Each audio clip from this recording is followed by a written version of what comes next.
சேனலை இது வரைக்கும் சப்ஸ்கிரைப் பண்ணாதவங்க சப்ஸ்கிரைப் பண்ணிக்கோங்க. மறக்காமல் அந்த பெல் ஐக்கானை கிளிக் பண்ணிக்கோங்க. Thank you. Hello friends, welcome to டக்கின்ஸ் ஃபேமிலி சேனல்.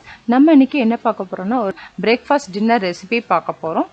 இதுக்கு தேவையான பொருட்கள் என்னன்னு பார்க்கலாம். வீட் பிரெட் எடுத்திருக்கேன். ஃபஸ்ட்டே நான் டோஸ்ட் பண்ணி எடுத்து வச்சுருக்கேன். இந்த மாதிரி ஃபஸ்ட்டே டோஸ்ட் பண்ணி எடுக்கும்போது நமக்கு சீக்கிரமாகவே செஞ்சிடலாம். அதனால் நான் ஃபஸ்ட்டே வீட் பிரெட்டை டோஸ்ட் பண்ணி எடுத்தாச்சு. 2 உருளைக்கிழங்கு வேக வச்சு நல்லா ஸ்மாஷ் பண்ணி எடுத்து வச்சுருக்கேன். 2 முட்டை, கோஸ் மட்டும் எடுத்துருக்கிறேன். பெரிய வெங்காயம் 2 கட் பண்ணி வச்சுருக்கேன். சீஸ் தேவையான அளவு எடுத்துக்கலாம். இப்போ கடலை மாவுக்கு பதிலாக இந்த மாதிரி பஜ்ஜி போண்டா மிக்ஸில் பண்ணுங்கள். ரொம்ப டேஸ்ட் நல்லாயிருக்கும். பஜ்ஜி போண்டா மிக்ஸ் வேண்டான்னா கடலை மாவில் நீங்கள் பண்ணிக்கலாம். கடலை மாவும் வேண்டான்னா வெறும் முட்டையை வச்சு கூட பண்ணலாம். இப்போ எப்படி பண்ணலான்றதை பார்க்கலாம்.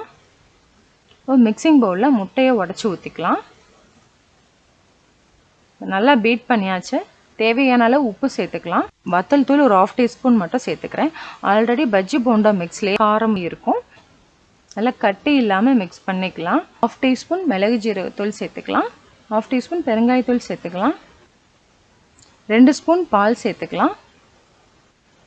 பால் சேர்த்து நல்லா மிக்ஸ் பண்ணிக்கலாம். 2 வெங்காயம் கட் பண்ணி வச்சுருந்ததில் 1 வெங்காயம் மட்டும் இப்போ சேர்த்துக்கலாம்.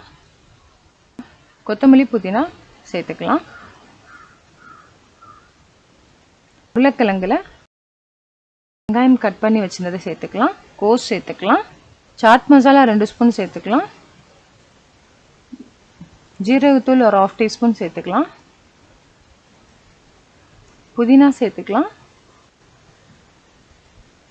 வத்தல் தூள் 1 ஸ்பூன் சேர்த்துக்கலாம். மஞ்சத்தூள் ஒரு 1/2 டீஸ்பூன் சேர்த்துக்கலாம். தேவையான அளவு உப்பு சேர்த்துக்கலாம். நல்லா பிசைஞ்சு இந்த மாதிரி ஒரு பெரிய பவுலாக ரெடி பண்ணிக்கலாம்.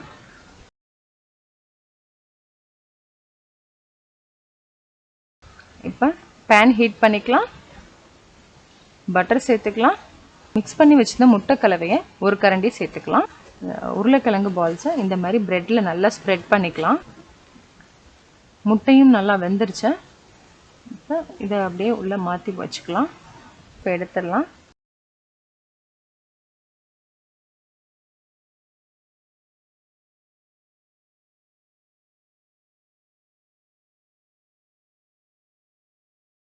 இப்போ பட்டர் தடவிக்கலாம். மிக்ஸ் பண்ணி வச்சுருந்த முட்டை கலவையை ஒரு கரண்டி சேர்த்துக்கலாம். சீஸ் சேர்த்துக்கலாம்.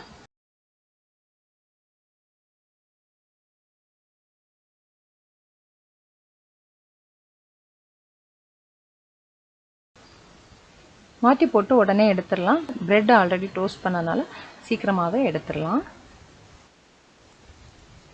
இப்போ இதை எடுத்துடலாம். சர்விங் பிளேட்டுக்கு மாற்றிக்கலாம். அதை கட் பண்ணி காமிக்கிறேன் பாருங்கள்.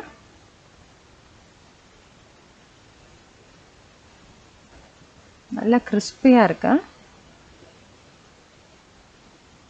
பஜ்ஜி போண்டா மிக்ஸில் பண்ணுறதுனால ரொம்ப டேஸ்ட் நல்லாயிருக்கும். ஒரு புதுமையான டேஸ்ட்டில் இருக்கும். இது குழந்தைகளுக்கு ரொம்ப பிடிக்கும். நீங்களும் இதே மாதிரி செஞ்சு பாருங்கள். செஞ்சு பார்த்துட்டு ஃபீட்பேக் சொல்லுங்கள். தேங்க்யூ.